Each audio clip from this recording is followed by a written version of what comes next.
Здравствуйте!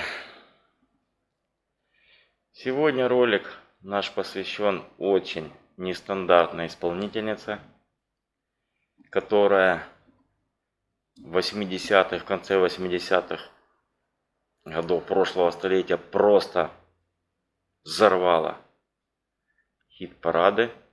Это было очень, к сожалению, кратковременно. Но я вам скажу, что все те люди, которым я в свое время, это не для красного словца сказано, посодействовал в этой певице, в ее понимании, говорили только спасибо. Речь идет о Геш Пати.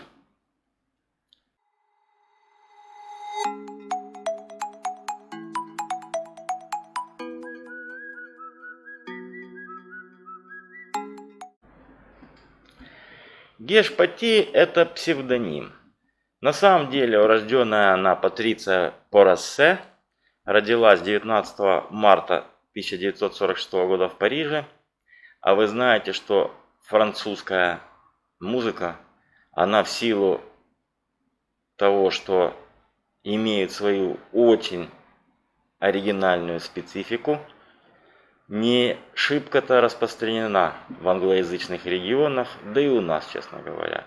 Конечно, мы все помним таких величин певцов, как Эдит Пиаф, Джо Дассен, Ив Монтан и еще масса с ними, которые, в общем-то, пользуются до сих пор популярностью. И прежде всего французская песня характеризуется таким направлением, как шансон. Фактически городской романс, шансон — это все, основа это там Франция, Париж. Это вся культура на этом сформирована. И за счет этого, конечно, даже французская эстрада, французский рок, он очень сильно отличается от англоязычного рока. В данном случае наша исполнительница, она даже среди французских исполнителей выгодно отличалась всегда.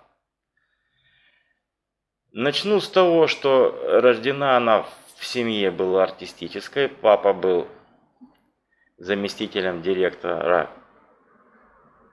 по, скажем так, по развитию, если нашим языком выражаться, в звукозаписывающей компании французской. И, опережая события, скажу, что он подсобил когда-то своей дочке, сделал, искусственно создал дуэт Ив Жильбер и Патриция Порассе. Она еще не была тогда Геш Пати, который, в общем-то, выпустил сингл, 2 сингла, которые ушли в небытие, потому что особого развития не получили, ничего там оригинального не было. На тот момент, 19 лет, она более славилась как танцовщица. У нее были врожденные способности к танцу, притом как классическому, так и эстрадному. И, в общем-то, уже с 9 лет она здорово танцевала. Закончила хореографическое училище, после него работала, служила в Парижском театре балериной. И после 10 лет классического танца ей все это надоело, и она пошла в варьете к английскому модельеру Энди Прайсу. Это достаточно известное варьете.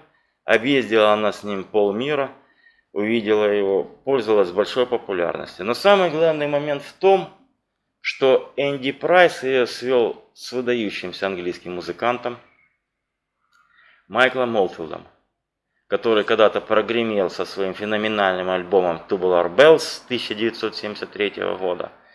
В общем-то, по всему миру.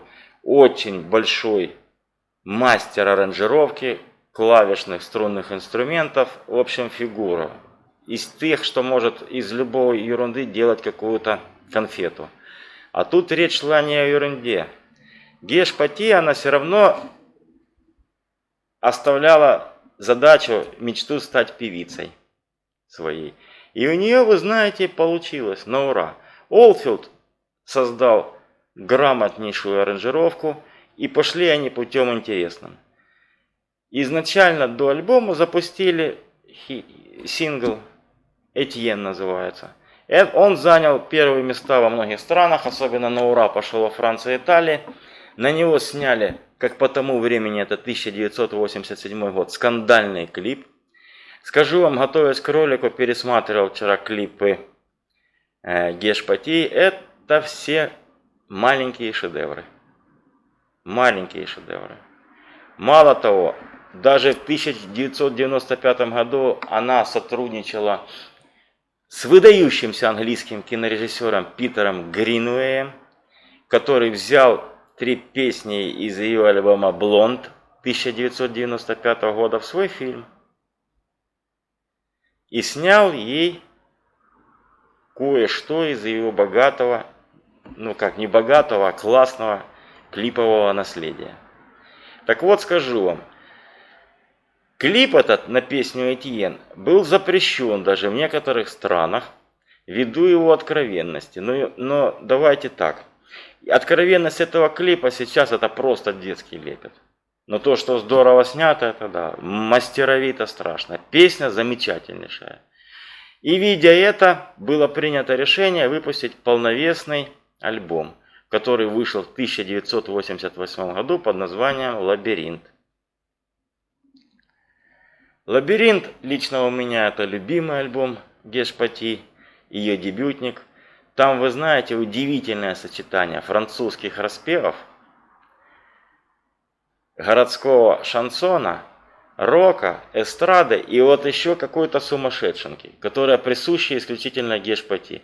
Но вы ее послушайте, вы знаете, это такая смесь, я бы назвал с позиции сегодняшнего времени, если скрестить Эдит Пиаф и Леди Гагу, объединить, разделить на двое, то вот появится, наверное, Гешпати.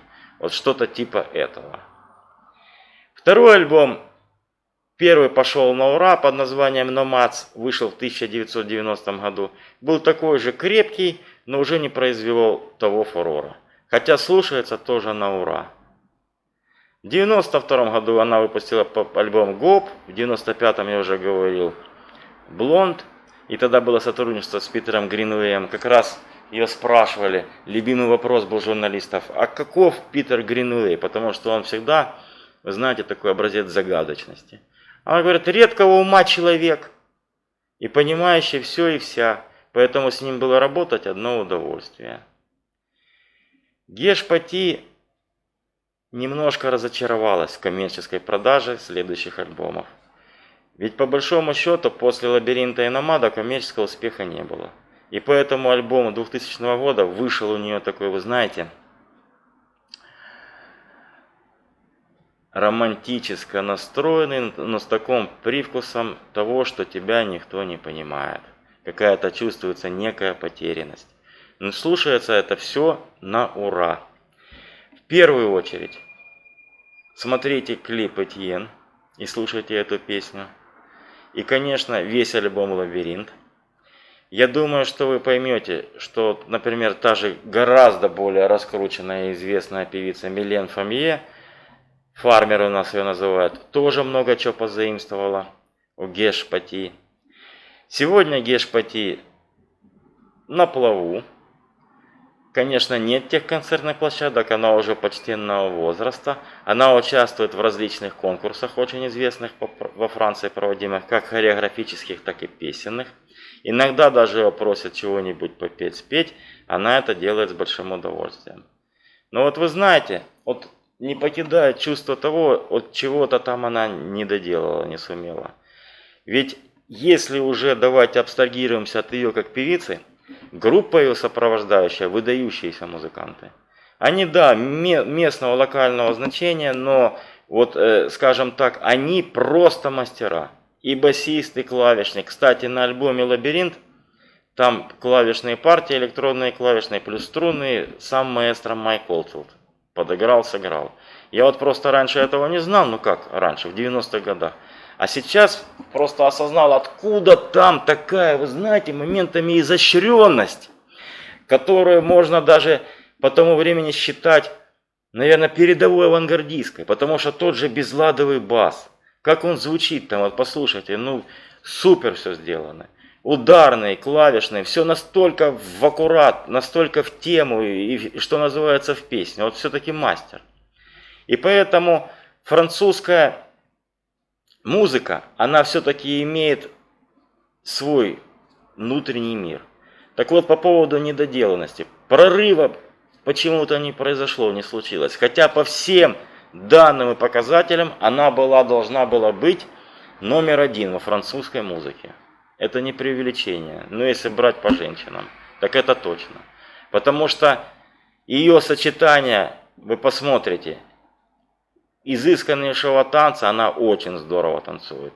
Ее пение, ее взгляда вообще на формирование вот этого клипового ряда музыкальных образов, ну просто феноменальные. Феноменальные. Я думаю, что Гешпати должна вам доставить приятные минуты прослушивания и просмотра. А вам спасибо за просмотр. Всего вам доброго.